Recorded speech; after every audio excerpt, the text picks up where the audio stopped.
the top 5 scary stories that will haunt your dreams. The crackling fire cast eerie shadows on the faces gathered around it. A chill, sharper than the autumn air, seemed to seep from the ground beneath us. We were cloistered deep in the woods, miles from civilization. A group of friends, emboldened by the thrill of scares at our sleepover, had eagerly invited a mysterious guest. Agnes, a wizened old woman with hollow, penetrating eyes, seemed to be a keeper of secrets far darker than what any of us expected. "All right, young'uns," she rasped, her voice like the rustle of dry leaves in the dead of October. "You want scary? You want tales that'll pull sleep out of reach and haunt the dark corners of your mind? Fine, but beware. Some stories claw their way back into your life when you least expect it." The campfire dimmed momentarily as Agnes leaned in, her shadow twisting and writhing as if it weren't entirely her own. These stories, they don't just scare, they stay with you, forever. We huddled closer together, goosebumps prickling our skin. By the time Agnes began her first tale, we wished the sleepover had stayed a harmless night of popcorn and games. "This isn't just a tale," Agnes said, her voice barely above a whisper. "It's the truth. It happened to my uncle in the old country." Every pair of eyes was glued to her as she inched closer to the firelight, her face bathed in shadows. My uncle was a farmer, working the same field his family had tended for generations. One summer, a drought swept over the land. Streams dried up, crops curled and shriveled beneath the sun, and most chilling of all, the well fell silent.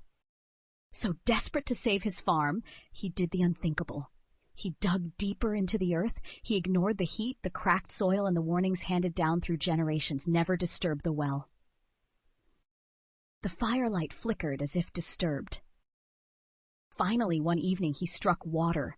Not the clean, refreshing water he prayed for, but something black, oily. It shimmered like liquid night, swallowing the lantern light. And that's when it happened. He heard the whispers. Not a voice, but the barest breath of sound, like leaves scraping bone or nails gliding across glass. It spoke his full name, the name only his grandmother had used. And it made him an offer, water in abundance, enough to save his farm, but every gift comes with a price. And this whispered promise hungers for more than coins. She paused dramatically, letting the weight of her words sink in. My uncle fled that night, filled the well with earth and stone, and begged us never to dig again. The drought ended, but my uncle lived the rest of his days tormented. On his deathbed, he swore the whispers grew louder with each passing year and warned, "Be wary of still nights when the wind doesn't blow." The creepy lull of her tale dragged on in our minds like a clawed predator waiting to pounce. Agnes stood and prodded the fire, sending a cloud of embers swirling into the cold night air before sitting back down. "There are those," she began, her voice like a breaking branch, "who collect not treasures but the emptiness of others. This story is about him, the collector." Her words lowered to a growl, the audience of teenagers enthralled despite themselves. City streets whisper of him, a gaunt figure with eyes that see the cracks in men's souls. He wears a wide-brimmed hat, his shoulders draped by shadows, and he carries with him a leather-bound book, one with empty pages. When he finds someone writhing in loss, true, heavy loss, he offers a deal. Take the pain away, he promises, and the emptiness, the hollow ache, will vanish. But those who accept feel a void beyond words. For the collector doesn't destroy the sorrow. Oh no, he stores it, hoards it. And when his vault of stolen grief becomes too heavy, he unleashes its contents upon the unlucky streets, releasing despair so thick that the people writhe as shadows of themselves. This is why you never speak to him, no matter how dark your days feel. The collector never forgets. And if you see him writing in that cursed book, she hissed, run until your lungs burn. A heavy unease settled around us like wet fog. "This one," Agnes said, her tone now intimate and conspiratorial, "is dangerously real. It happened in a charming little town just over the hill." She poured herself a drink from her flask. A happy family moved into their dream home, a Victorian manor that had stood there for centuries. While exploring the dusty attic, their daughter Sarah discovered a porcelain doll dressed in faded lace. Its glassy eyes were the color of stormy skies. Sarah named her Lily, They became inseparable. But Lily wasn't an ordinary doll. Strange things began happening after she arrived, broken toys appearing in pristine condition at midnight, the soft creak of floorboards even when the house lay silent. Sarah would whisper back and forth with Lily for hours, her laughter shrill and distant, almost wrong. Soon, accidents began to plague the family. Doors slammed open, scalding water spilled inches from reaching Sarah's skin. Each time, the mother swore she caught the doll's sly grin in the corner of her eye. Then one night, Sarah was found standing at her parents' bedside, her usually bright eyes wide and vacant. She clutched Lily close and whispered, "She wants to play forever." Sarah vanished that night. And Lily? Agnes laughed sharply, a sound swallowed by the dark forest. Lily still waits, perched where Sarah left her.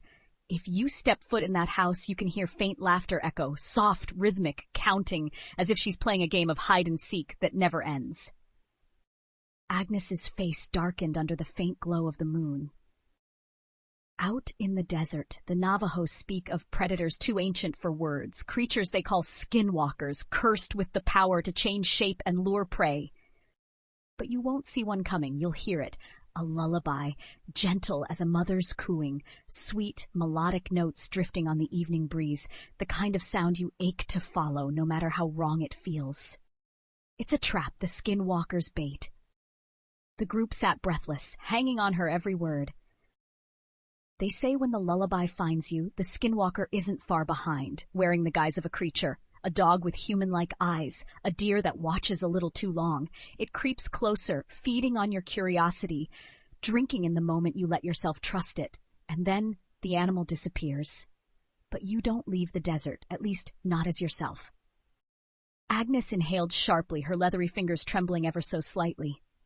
The last one is a doorway, between here and there. The mirror hides it. It always has. Staring too long into one, especially late at night, they say bends the reflection into something alive. There's a world behind that glass, a distorted version of ours. But the creatures lurking there, mimicking our movements, aren't us. They're watching, hunting. The air seemed to still as she added, "Ever hear stories of mirrors shattering on their own? Or people staring at reflections that blink too late? That's them, breaking through. The unlucky ones who get too close may find their reflections smiling back without their permission, and when the doorway stops being a mirror." Agnes drew a slow, jagged exhale. "You'll be the thing on the wrong side of the glass, forever." The fire's embers had faded to a mute orange haze. As Agnes's sinister voice fell silent, we sat paralyzed, each of us locked in imagination too vivid to escape. The woods around seemed darker, as if something had stepped closer beyond the tree line. We wrapped up the night, still trembling at every rustle in the leaves as we lay in our sleeping bags. Weeks have passed, and I still hesitate to glance toward any reflective surface. Some part of me knows my reflection isn't always mine.